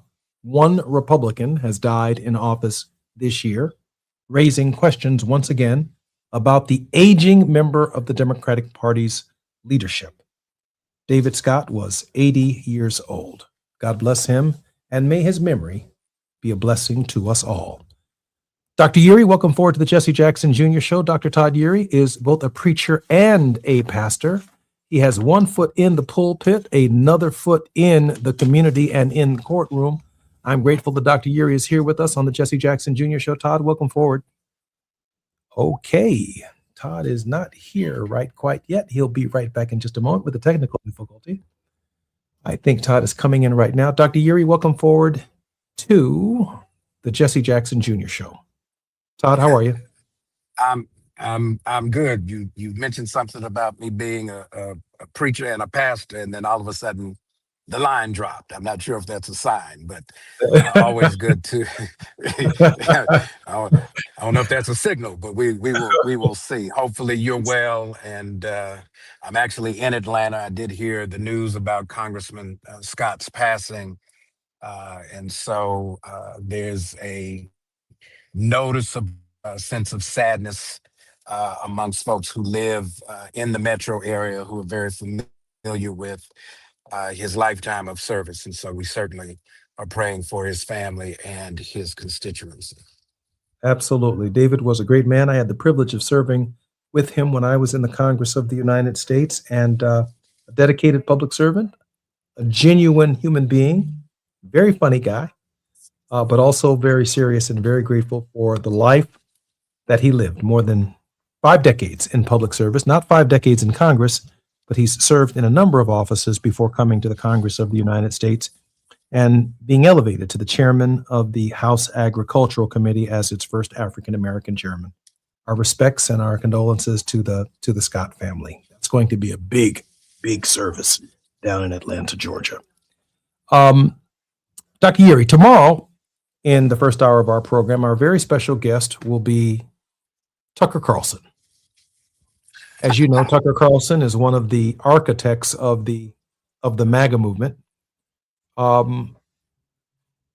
He's been going lately, he's been on a mea culpa tour, suggesting that he is tormented by his past support of Donald Trump. And I would imagine that Marjorie Taylor Greene, Jose Kent, and others who have expressed profound remorse about their support of Donald Trump and why that matters, because it definitely suggests going into the midterms that there is a fracture in Donald Trump's base that could very well bode well for progressives and the resistance movement to Donald Trump. Dr. Yeri? Well, yeah, Tucker Carlson's, I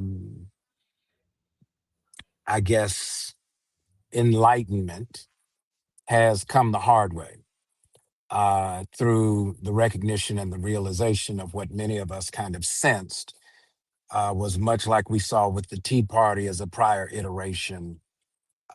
This kind of extremist form of politics was not going to bode well, because eventually it was going to come back and haunt even their own base. And I think that's where they are really struggling, is they're losing their own folk.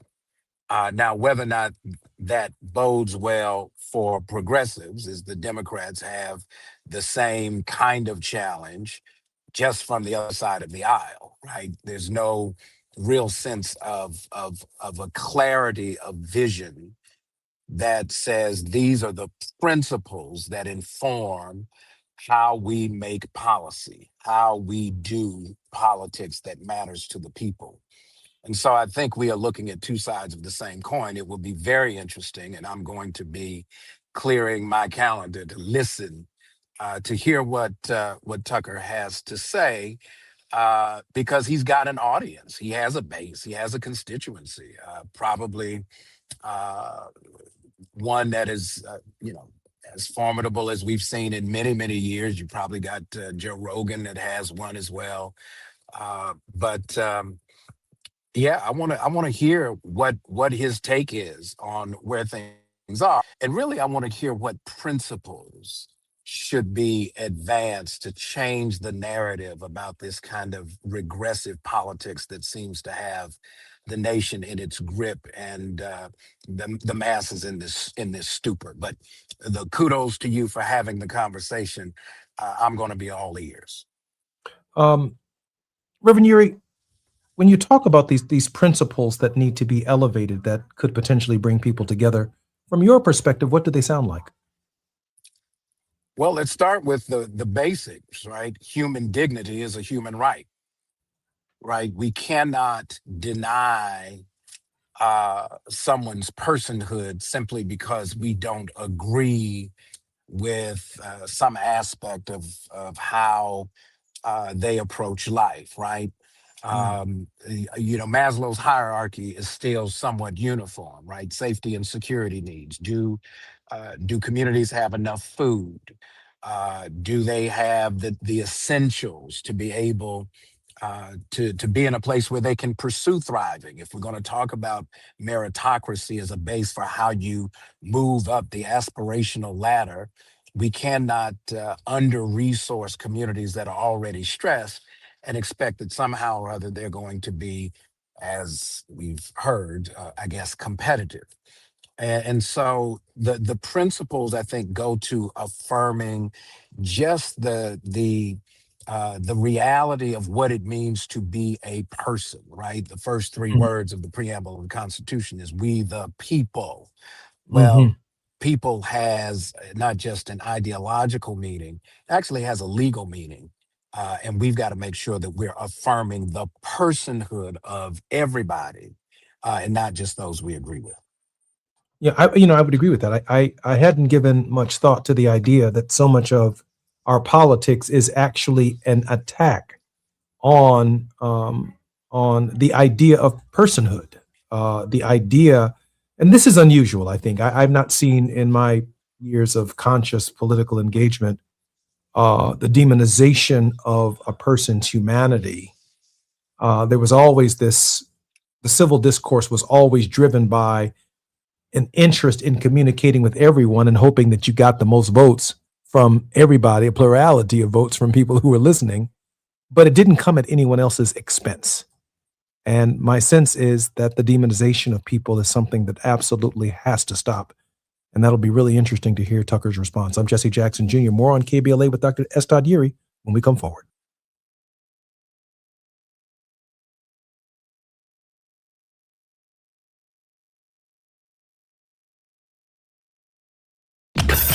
While you're stuck in traffic, we can at least bring you up to speed on the news of the day. You're listening to Jesse Jackson Jr. only on KBLA Talk 1580.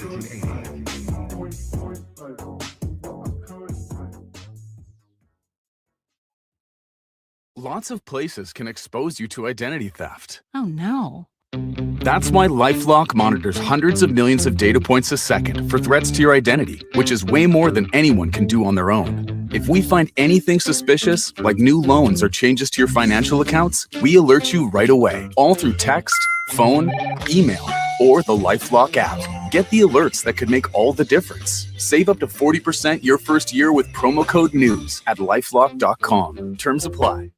There's a lot of uncertainty in the world right now. Things are changing fast and no one knows what comes next. Times like these make you realize just how important it is to be prepared. That's where My Patriot Supply comes in. They're America's #1 most trusted resource for survival food, solar power, water filtration systems, and more. Go to preparewithamerica.com to unlock a special offer that'll help you get ready for whatever comes our way. Go to preparewithamerica.com to see the special offer right now. That's preparewithamerica.com. You better work. She's rooted in culture and rising in power. Los Angeles City Council member Karen D. Price Jr. invites you to the District 9 Women's Leadership Summit, a powerful gathering celebrating the women who shape our communities. Join us Sunday, May 3rd from 1 to 6 p.m. Registration is open now, but space is limited. District 9 residents receive special priority. This event is free. Call 323-846-2651 to reserve your spot. That's 323-846-2651. Be rooted, be powerful,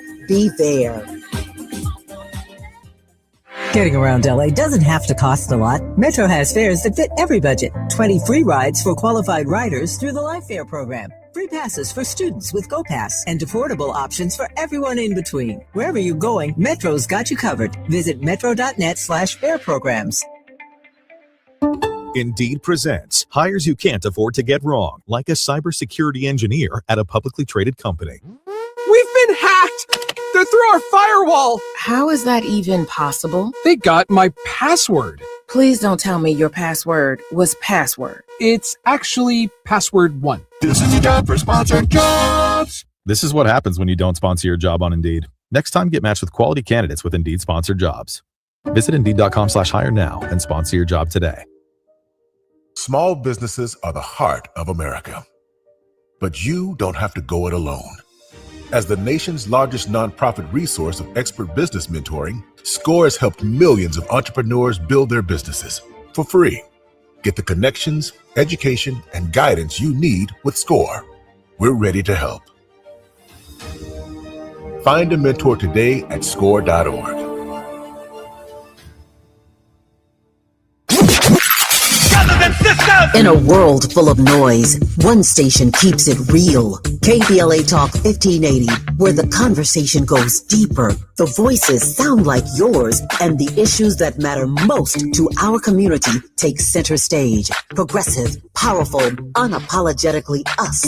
Whether you're driving through this city or tuning in from your home or office, join the public square. KBLA Talk 1580, your home for talk that enlightens, encourages, and empowers. Listen live on our free KBLA 1580 app, on our website at KBLA1580.com, or on your radio dial at 1580 AM. Unapologetically progressive.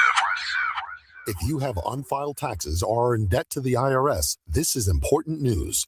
Did you know the IRS has programs specifically designed to help people struggling with tax debt?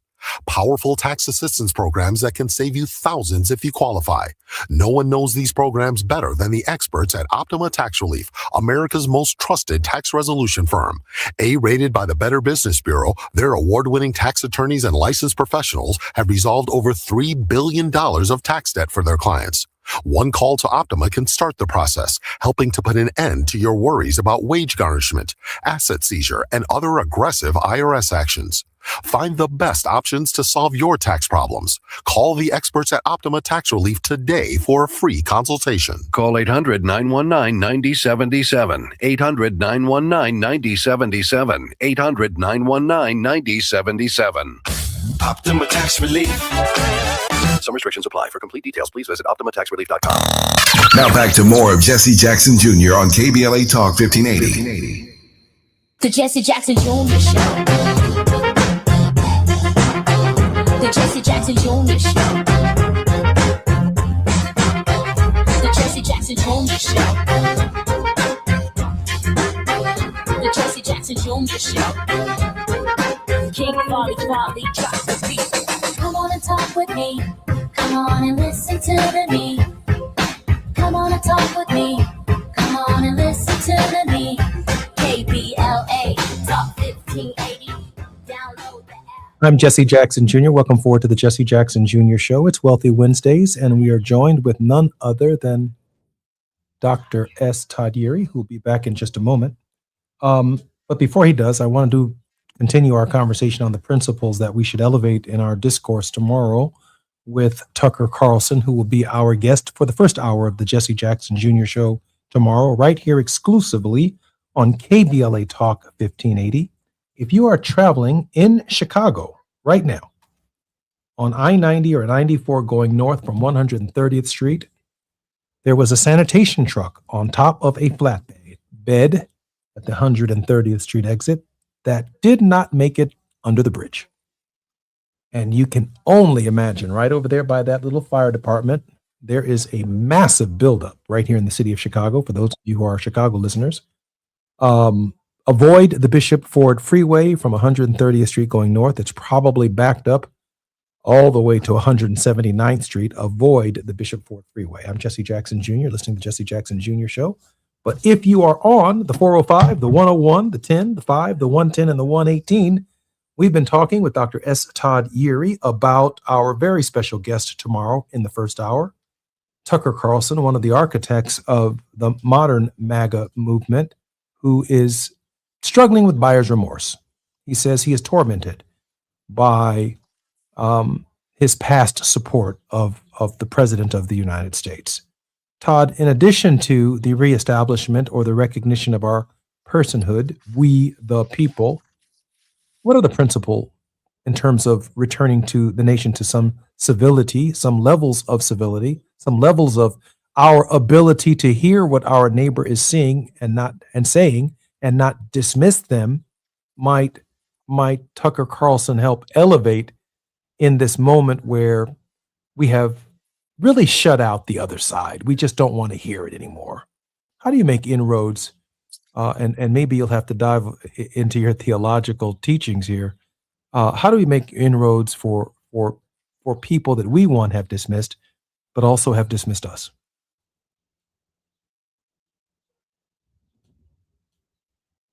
I think I have a frozen Dr. Yeary now. And in this moment, all I can say is we have to reach out, that we can't give up on people. Now, I know I'm going to get hit in the head by some people who are upset with me because I say we can't give up on people.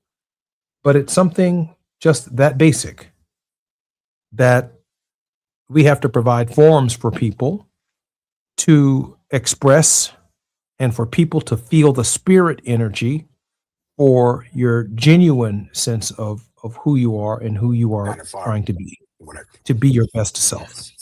Todd, are you there with me? Yeah, I'm doing the over the river and through the woods. I understand, my brother. My question for you was, we talked about reestablishing personhood in terms of the dialogue and the respect. With our final few minutes, what other principles should we elevate so that we can hear each other in a dialogue and see if we can find common ground? Dr. Uri? I think we have to go back and rethink the childhood adage: sticks and stones may break my bones, but words will never hurt me. We've seen that premise tested and even challenged.